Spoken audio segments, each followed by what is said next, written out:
नमस्कार मित्रों, मैं हूं डॉक्टर हरिनिवास। चैनल का नाम है संस्कृत साहित्य एवं संस्कृति। आचार्य आनंदवर्धन के ध्वन्यालोक में आज हम चर्चा करेंगे किस प्रकार से अभाववादियों के सिद्धांतों का खंडन हुआ। हम 13वीं कारिका के 5 से 6 वीडियो में देख चुके हैं कि समासोक्ति में, पर्यायोक्ति में, आक्षेप में, अप्रस्तुत प्रशंसा में, अपन्नुति, शंकर, इन किसी भी अलंकार में ध्वनि का समावेश नहीं हो सकता। विस्तार से इसकी चर्चा की है, इसलिए अब वो दोबारा से विषय नहीं ले रहे हैं। अंत में बिल्कुल उपसंहार करते हुए आनंदवर्धन लिखते हैं, तस्मात् ना ध्वनिर अन्यत्रांतर्भावः, इसलिए इस ध्वनि का अन्यत्र यानी और किसी के अंदर भी समावेश नहीं हो सकता है। ध्वनि स्वयं में इन सबसे विशिष्ट है, श्रेष्ठ है, अलग है। इतश्च, और विस्तार से उस बात को कह रहे हैं कि इसलिए भी अंतर्भाव संभव नहीं है। यतः काव्य विशेषो अंगी ध्वनि रीति कथिता, ध्वनि को तो काव्य का अंगी स्वरूप कहा गया है। ध्वनि क्या है? काव्य का ही तो एक नाम ध्वनि है, और काव्य ये स्वयं में शरीर है, जबकि उसके अंदर जो अलंकार हैं, जो गुण हैं, जो वृत्ति हैं, ये जितनी भी चीजें हैं वो तो उसके अंग के समान है। आपको स्पष्ट करने के लिए समझाते हैं कि आप मान लीजिए कि काव्य एक शरीर है, तो जब काव्य शरीर है और ध्वनि और काव्य एक ही चीज है, तो ध्वनि क्या है? एक शरीर है। अब इसमें अलंकारों का क्या योगदान है? अलंकारों की उपयोगिता क्या है? अलंकारों का मूल्य क्या है? तो आप कहेंगे कि गले में हार पहनना है, आप कहेंगे कि हाथ में अंगूठियां पहनना, या जो कुछ भी आप अलंकार आभूषण धारण करते हैं। कई बार क्या होते हैं कि कुछ बाह्य आभूषण होते हैं, कुछ आंतरिक आभूषण भी होते हैं। आंतरिक आभूषण आपकी हेयर स्टाइल हो सकती है, आपका ये कुछ चेहरे पे जो कुछ आप करते हैं वो भी आपकी एक स्टाइल हो सकती है। तो वो भी तो आभूषण हम दो प्रकार के मान सकते हैं, एक अंतर, एक बाह्य। एक जो शरीर के साथ ही ये हैं, और एक क्या है जो आप बाहर से पहनते हैं। तो ये दोनों प्रकार के अलंकार जो हैं वो क्या हैं? शरीर तो नहीं है, शरीर के अंग माने गए। गुणों की बात करें तो शौर्य है, पराक्रम है, तीव्र बुद्धि है, ये जितनी चीजें हैं ये शरीर के गुण हैं, लेकिन शरीर तो नहीं है। अगर मान लीजिए किसी में बुद्धि कम हो, किसी में शौर्य ना हो, किसी में पराक्रम ना हो, किसी में किसी चीज की कमी हो, तो उसका शरीर तो शरीर ही रहेगा ना। रीतियों की बात करें तो जो शारीरिक सौष्ठव है वो रीतियों का काम है। वर्ण संघटना रीति, वर्णों का योग्य व्यवस्थापन, उसी का नाम रीति है। तो चाहे रीति की बात कहिए, चाहे गुणों की बात कहिए, चाहे अलंकारों की बात कहिए, ये जितनी चीजें हैं ये अंग स्वरूप हैं, जबकि ध्वनि ये अंगी है। तो नाचा अवयव एव पृथक भूतो अवयवीति प्रसिद्धा। अगर कोई अंग शरीर से अलग हो जाए तो कोई ये नहीं कहेगा कि ये शरीर है। अरे भाई, हाथ अगर शरीर से अलग हो तो लोग क्या कहेंगे? ये हाथ है। ये कोई नहीं कहेगा कि ये शरीर है। तो अगर अलंकार की आप अलग से चर्चा करेंगे तो वो अलंकार कभी भी ध्वनि का स्थान नहीं ले सकता है, क्योंकि जैसे हाथ जो है वो हाथ ही कहा जाएगा, वो कभी भी शरीर नहीं कहा जाएगा। शरीर का एक भाग कहा जाएगा, लेकिन शरीर के रूप में उसकी चर्चा नहीं होगी। तो अंगी के रूप में ध्वनि जो कि स्वयं अंगी है, और अलंकार जो एक अंग मात्र हैं, तो अलंकार कभी भी ध्वनि का स्थान नहीं ले सकते हैं। यह दूसरे शब्दों में कहें तो अंगी का समावेश कभी भी अलंकार में संभव नहीं है, क्योंकि एक हाथ में पूरा शरीर समाविष्ट हो जाए ये संभव नहीं है। हाँ, शरीर में हाथ होगा तो अच्छी बात है, शरीर की वैल्यू ज़्यादा अच्छी है। अगर एक हाथ नहीं भी होगा भी तो भी शरीर की वैल्यू रहती है। तो नच अवयव एव पृथक भूतो, अवयव अगर अलग हो जाए, अंग अगर अंगी से अलग हो जाए तो अवयवीति प्रसिद्धा ना, तो उसको अवयवी के रूप में नहीं देखा जाता, अंगी के रूप में नहीं देखा जा सकता है। अपृथक भावेतु तद अंगत्वम तस्य, और मान लीजिए कि वो उससे अलग नहीं है, वो उसमें है, तो उसका एक भाग भर है, वो पूरा अंगी नहीं कहा जाएगा। जैसा कि मैंने कहा कि हाथ अगर शरीर से अलग हो गया तो उस हाथ को देख करके कोई ये नहीं कहेगा कि ये शरीर है, शरीर का एक भाग है। और अगर वो हाथ शरीर से जुड़ा हुआ है तो भी लोग कहेंगे कि ये शरीर का दाहिना हाथ है, ये शरीर का बायां हाथ है, ये शरीर की, इवन मस्तक की भी बात की जाए ना तो ये उसकी आँख है, ये उसकी नाक है, ये उसकी गर्दन है, ये उसका सिर है। पूरे शरीर का रूप तो कोई भी अंग नहीं ले सकता है, चाहे वो अंग कितना भी महत्वपूर्ण क्यों ना हो। न तो तत्वमेव, कोई ये नहीं कहेगा कि अंग जो है यही शरीर है, यही अंगी है, ऐसा कोई नहीं कह सकता है। यत्रापि वा तत्वम तत्रापि ध्वनिर महाविषयत्वात् न तन्निष्ठत्वमेव। और जहाँ पे इस प्रकार के कुछ स्थान पाए जाते हैं जहाँ अलंकारों में आपको ध्वनि दिखाई देती है, तो वहाँ पे भी आप ये नहीं कह सकते हैं कि अलंकार ही ध्वनि है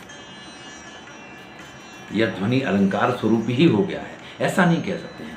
क्योंकि ध्वनि एक बड़ा ही विस्तृत क्षेत्र है, इसका फलक बहुत विशाल है। जब इसके भेद प्रभेदों की चर्चा करेंगे ना तो आपको मालूम पड़ेगा कि ध्वनि कितना विस्तृत, इसका कितना विस्तार है। इसलिए किसी भी रूप में अलंकारों में ध्वनि का समावेश संभव ही नहीं है और इस चीज को आप इस तरीके से नहीं मान सकते हैं। अब ध्वनि नामकरण की बात करते हैं। सूर्य भी कथित थी, जो पहले बात की ना कि सूर्यों ने ऐसा कहा है, तो भाई जो अलंकारिक हैं वो तो ऐसी बात नहीं करते हैं, वो तो ध्वनि को जानते ही नहीं हैं। तो अभाववादियों ने, जिन्होंने कि ध्वनि का नाम भी नहीं लिया है, और आप कह रहे हैं कि विद्वानों ने इसको इस प्रकार से कहा है, तो हैं कौन से वो विद्वान? इस चीज को प्रस्तुत करते हुए आचार्य आनंदवर्धन कहते हैं, विद्वद उपज्ञेय मुक्ति ही ना यथा कथंचित प्रवृत्ति प्रतिपाद्यते। ये जो ध्वनि नाम है ना, ये बड़े बड़े विद्वानों की खोज है। ये ऐसा नहीं है कि हमने जहाँ कहीं से ले लिया और इसको ध्वनि कह करके प्रस्तुत कर दिया। ये कोई हमारा अपनी खोज नहीं है, ये कोई हमने प्रस्तुत कर दिया, ऐसी बात नहीं है। अरे इस पर तो बड़ा ही चर्चा हुई है, विद्वानों ने बड़े आदर के साथ इसका प्रस्तुतिकरण किया है, तब हम इसको इस प्रकार से प्रस्तुत कर रहे हैं। प्रथमे ही विद्वांसो वैयाकरणः, इस चीज का सबसे प्रथम स्वीकार करने वाले वैयाकरणी हैं। देखिए बड़े महत्व की बात है, वैयाकरणियों ने अगर कोई सिद्धांत दिया है तो उसको खंडन नहीं किया जा सकता है। क्यों नहीं किया जा सकता है? व्याकरण मूलत्वात् सर्व विद्यानाम, सभी विद्याओं का मूल व्याकरण है। हमारे यहां कहते हैं कि व्याकरण पढ़े तो आप सब कुछ पढ़ गए, और व्याकरण नहीं पढ़ा तो आपने कितना भी कुछ भी पढ़ लिया ना, लेकिन व्याकरण का अगर ज्ञान नहीं है तो सब कुछ पढ़ना लिखना बेकार है। व्याकरण हाथी का वो पैर है जिसमें सभी पैरों का समावेश हो जाता है। तो यहां कहते हैं व्याकरण मूलत्वात् सर्व विद्यानाम, व्याकरण सभी विद्याओं का मूल है। और उन वैयाकरणी विद्वानों ने सबसे पहले इस ध्वनि की चर्चा की है। अब चूंकि वैयाकरणियों का सिद्धांत है इसलिए उसका तो खंडन किया नहीं जा सकता है, क्योंकि आप किसी भी सिद्धांत की बात करेंगे उसके मूल तो व्याकरण में है। तो ये बड़ी ही महत्वपूर्ण बात ये हो गई कि ध्वनि का नामकरण या ध्वनि का जो सिद्धांत है ये वैयाकरणियों का दिया हुआ सिद्धांत है। तेचे श्रूयमाणेषु वर्णेषु ध्वनिरिति व्याहरन्ति, वो जो वर्ण सुने जाते हैं उसको वो ध्वनि कहते थे। आप याद कीजिए, मैंने स्फुटवाद का पूरा सिद्धांत दिया। अगर आपने वो वीडियो नहीं देखा है तो उस वीडियो को देखिए जाके, आनंदवर्धन और उनके इन वीडियो के अंदर ही वो वीडियो हैं, तो आप देखिए जाकर के कि स्फुटवाद जो वैयाकरणियों का सिद्धांत है उस सिद्धांत की वहाँ चर्चा की है। उसी की बात कर रहे हैं कि श्रूयमाणेषु वर्णेषु, जिन वर्णों को सुना जाता है उनको वैयाकरणियों ने ध्वनि नाम दिया था। तथैवान्यै तन्मतानुसार भी सूर्य भी काव्य तत्वार्थ दर्श भी वाच्यवाचक सम्मिश्र शब्दात्मा काव्यम इति व्यपदेश्यु।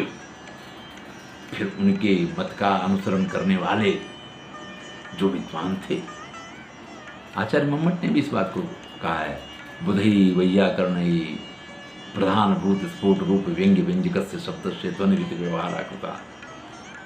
तथा तन्मतानुसार भी उनके मत का अनुसरण करने वालों ने शब्द के साथ अर्थ को भी ध्वनि नाम दे दिया। वही बात यहीं से आचार्य मम्मट ने वो बात प्रस्तुत की है, क्योंकि वो इसी आनंदवर्धन के सिद्धांत के परम स्थापक हैं। इन्होंने ध्वनि का प्रवर्तन किया आनंदवर्धन ने, और आचार्य मम्मट ने उस ध्वनि को इस तरीके से स्थापित कर दिया कि फिर कभी किसी ने उसका खंडन करने की हिम्मत नहीं की, और इसीलिए उनको ध्वनि प्रस्थापक परमाचार्य कहा जाता है। चलिए हम विषय पे आते हैं। तथैव उसी प्रकार से जैसे वैयाकरणियों ने सुने जाने वाले वर्ण को ध्वनि कहा था, उनके मत का अनुसरण करने वाले विद्वानों ने शुरू भी काव्य तत्व अर्थदर्शी भी, जो काव्य के तत्व के अर्थ के वास्तविक जानने वाले थे, उन्होंने उस शब्द के साथ वाच्य यानी उसके अर्थ वाचक शब्द जो व्यंजना है और उन सबको, ध्वनि वाला वीडियो देखिए कि किस किस को ध्वनि नाम उन्होंने दे दिया है। तो शब्दात्मा काव्यम इति व्यपदेश्य, तो उन्होंने वही व्यवहार जो शब्द के साथ व्यवहार ध्वनि का किया गया, जो ध्वनि नाम शब्द को वैयाकरणियों ने दिया था, उन्होंने व्यंजक शब्द को, व्यंजक अर्थ को, व्यंजना शक्ति को और व्यंग्यार्थ को, इन सब को उन्होंने ध्वनि नाम दिया। और इसके साथ साथ वो काव्य जिसमें से कि ध्वन्यार्थ ध्वनि निकलती हो, उसको भी उन्होंने ध्वनि नाम दिया। ध्वनि के 5 जो वहाँ पे किन 5 तत्वों को ध्वनि कहा जाएगा, ये जो बात कही है वो वहाँ पे दिया हुआ है, वो वीडियो आप देखिए। व्यंजकत्व साम्यात ध्वनि रित्युक्ता, तो इसलिए वहाँ पे उन्होंने इस पूरे व्यवहार को, चूंकि उसमें व्यंजक की समानता थी, इसलिए सबका ध्वनि यह नामकरण कर दिया। तो इस प्रकार से ध्वनि के नामकरण की बात करके ध्वनि की चर्चा करने के बाद आगे कहते हैं आचार्य आनंदवर्धन, न चैवं विधस्य ध्वनिर वक्ष्यमाण प्रभेद तद्भेद संकलनया महाविषयस्य यत् प्रकाशनम तत्प्रसिद्धालंकार विषय मात्र प्रतिपादनेन तुल्यमिति। भाई जब हम इस ध्वनि को विस्तार से पढ़ेंगे, ये वैयाकरणियों ने जिसको ध्वनि नाम दिया और जिसको हम शब्द को, अर्थ को, व्यंजना शक्ति को, इन सबको जिसको हम ध्वनि कहते हैं, जब हम इसके भेद प्रभेदों की चर्चा करेंगे ना, तो महाविषय से, ये बहुत बड़ा विषय है। और इतने बड़े विषय की यत प्रकाशन आगे जब आप देखेंगे तो आपको मालूम पड़ेगा, तत्प्रसिद्धालंकार विशेष, किसी अलंकार विशेष के अंदर उसका समावेश करना और उसके अंदर उसकी चर्चा कर देना, ये तो संभव ही नहीं है। जो इस प्रकार की चर्चा करते हैं, तुल्यम इति तद भावित चेतसाम युक्त एवं संरंभा, भाई जो इस प्रकार की बात करते हैं कि किसी एक अलंकार के रूप में आप इस ध्वनि को मान लीजिए, आपको मालूम है कि ये ध्वनि है क्या, इसका कितना विस्तृत फलक है। जो इसके भेद प्रभेदों और ध्वनि की विस्तार से चर्चा आगे चल के होगी, तब आपको मालूम पड़ेगा कि वास्तव में ये ध्वनि क्या है। एक अलंकार में कहाँ से, अरे सारे अलंकार इकट्ठे हो जाएं तो भी इसके सामने उसके अंग मात्र बन के रह जाते हैं। तो इस प्रकार से अलंकारों में तो किसी भी रूप में उसका समावेश संभव नहीं है। नच तेसु कथंचिन ईर्ष्या कलुषित सेमुषिकत्व महाविस्करणीयम। अब कुछ जो ध्वनि को नहीं समझते हैं, जिनको ध्वनि समझने की बुद्धि नहीं है, जो अलंकारों को ही सर्वस्व मानते हैं, अलंकार को ही श्रेष्ठ मानते हैं, अगर ऐसे कुछ लोग ध्वनि के प्रति ईर्ष्या करके अलंकारों को श्रेष्ठ बताने की कोशिश करें, आपको इन सब चीज़ों की चिंता नहीं करनी चाहिए। अलंकार मात्र अंग स्वरूप हैं, गुण वृत्ति जिसकी भी चर्चा करेंगे वो अंग स्वरूप है।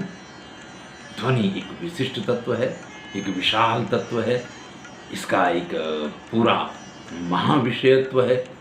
इसलिए इस प्रकार से तदेव ध्वनेः तावत् अभाववादिनः प्रयुक्ता। तो इस प्रकार से अभाववादी जिसको ध्वनि कहते हैं कि ध्वनि एक अलंकार हो सकता है, कोई एक तत्व आप मान लीजिए, ऐसा नहीं है। बाकी सब चीज़ें तत्व हैं, ये तो महातत्व है, सब अंग हैं, ये अंगी है। इस प्रकार से अभाववादियों के मत का विस्तार से आचार्य आनंदवर्धन ने खंडन किया है। ये वीडियो आपके सामने प्रस्तुत किया। मैं समझता हूँ कि यहाँ आकर के आपको अभाववादियों का, यानी जो अलंकार गुण या रीति में, फिर से सुन लीजिए, अलंकारों में, गुणों में या रीति के रूप में किसी एक स्वरूप में ध्वनि को स्वीकारने की बात करते हैं, उनकी इन बातों का विस्तार से खंडन हो गया है। इसके बाद भक्तिवादियों का खंडन जो है अगले वीडियो में आचार्य करते हैं, उसकी चर्चा हम अगले वीडियो में करेंगे। मैं हूं डॉक्टर हरिनिवास और चैनल का नाम है संस्कृत साहित्य एवं संस्कृति। आप सुन रहे हैं आचार्य आनंदवर्धन की ध्वन्यालोक की वीडियो। आनंद लीजिए, मित्रों के साथ शेयर कीजिए। चैनल सब्सक्राइब नहीं किया है तो सब्सक्राइब कीजिए। इसकी प्लेलिस्ट में जाइए और प्लेलिस्ट में जाकर के ध्यान से देखिए कि यहाँ आपके लिए क्या क्या उपयोग